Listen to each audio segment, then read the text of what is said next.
This video will go over a primer of statistics. So what is statistics? It's really the science of learning from data, measuring, controlling, and communicating uncertainty, which provides navigation essential for controlling the course of science and societal advances. And this is a definition from the American Statistical Association, or the professional organization which represents a number of statisticians across the United States. This is one that's really short and to the point and that I like. Statistics is the science of learning from data. Statistics is the grammar of science. This is by a famous statistician whose methods we'll learn a lot about in this class. What I really like about statistics is that you can be talking with a colleague who's in a completely different discipline than yours about the research that they're doing in their discipline. And while you may not know the specific kinds of methods that they use in their research, you both are able to talk statistics. You both are able to converse about what kind of statistical methods you used in your different disciplines. That's what we mean when we say stats is the grammar of science.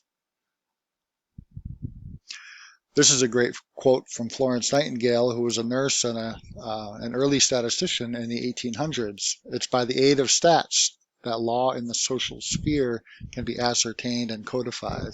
We'll talk a bit about Florence Nightingale and the pioneering work she did with visualizing data. So all of these things are important in the world of statistics as it relates to agriculture and natural resources. We need to know how productive are our systems going to be when we think about yields of crops, livestock production. We need to know and quantify what the environmental impacts might be. What are the ecosystem services that something provides? How does the land use change based on those ecosystem and those environmental impacts? The University of Purdue, along with USDA NIFA, did a study a few years ago that said there are going to be a lot of job openings in the areas of food, agriculture, and renewable natural resources in the next coming years. And I can tell you, in my own discipline of forestry, it is difficult to find good quantitative people that can do good work with statistics and data analysis. And so often we don't have enough students to fill all the jobs that are available in the quantitative areas in my field in forestry. A lot of other disciplines in agriculture, in natural resources, are the same way. Statistics is broadly broken up into descriptive statistics and statistical inference.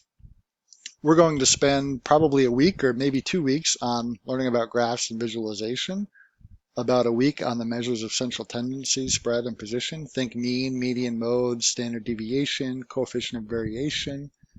If those terms are familiar, that's what we'll talk about here. We will spend the majority of the class talking about statistical inference. So we can use inference to estimate things, and we can use it to test hypotheses. And so the majority of this class will be focused on inference that we can make by doing statistics.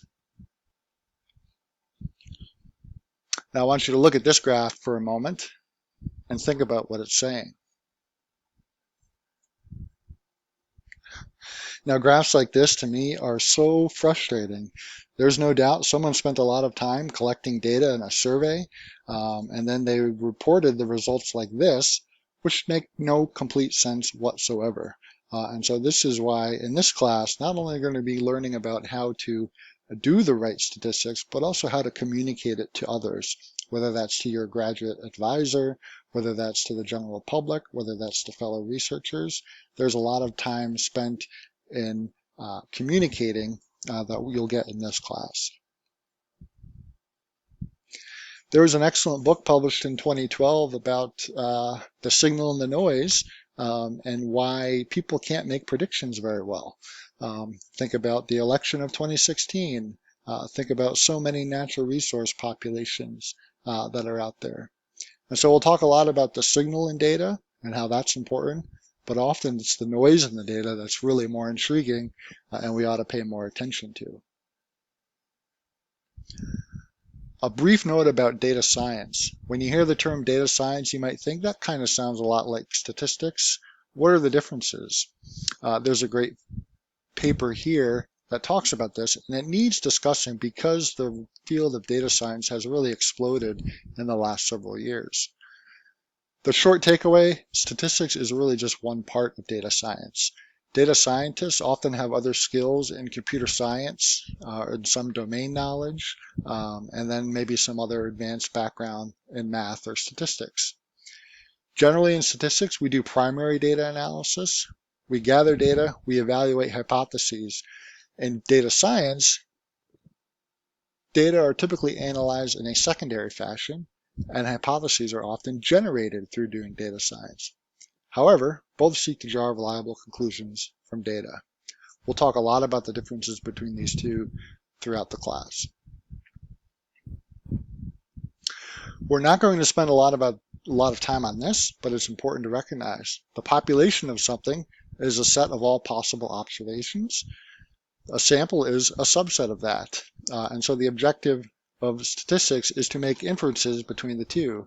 And so how might we be able to make inferences based on what we know about the sample that says something about the population of interest?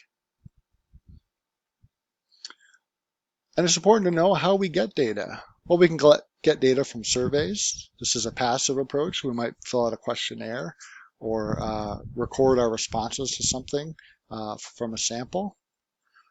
We could do an experiment.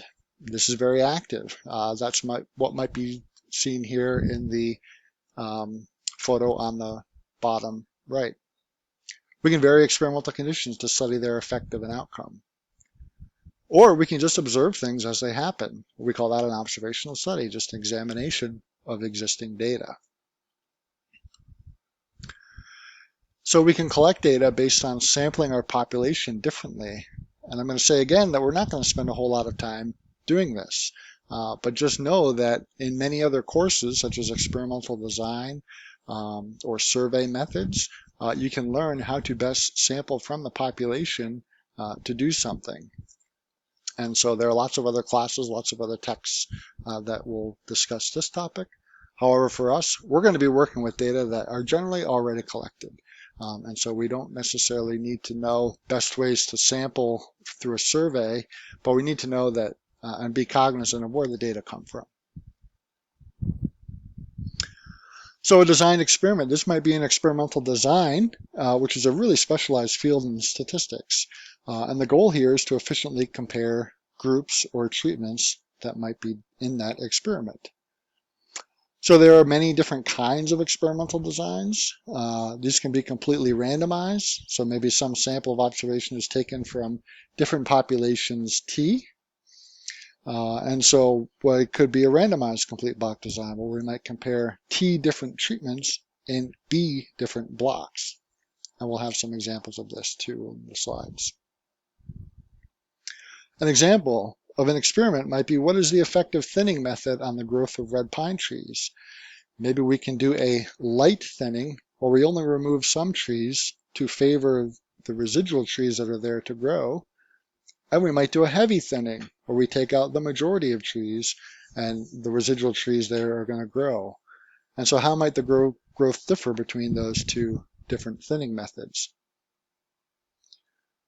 What about the effect of increased warming on plant growth? This is an experiment at the Cloquet Forestry Center in northern Minnesota, looking at warming these plots to see what the effect of increased warming might be on the different plants that are growing there. A great example of an experiment that was designed to test these relationships. What about horses? How do they respond to a new vaccine for some disease versus a placebo? Maybe we subset certain groups of horses to receive the new vaccine and then some to receive a placebo.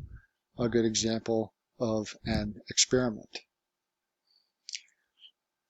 Observational studies, our assignment to treatments is not controlled. And so here it can be difficult to draw definitive conclusions. So we might think about what's the acreage of corn planted in Minnesota, the number of invertebrates in a river, what about the amount of milk produced in Wisconsin, the height and diameter of cedar elm trees in Austin, Texas. These are all examples of observational data.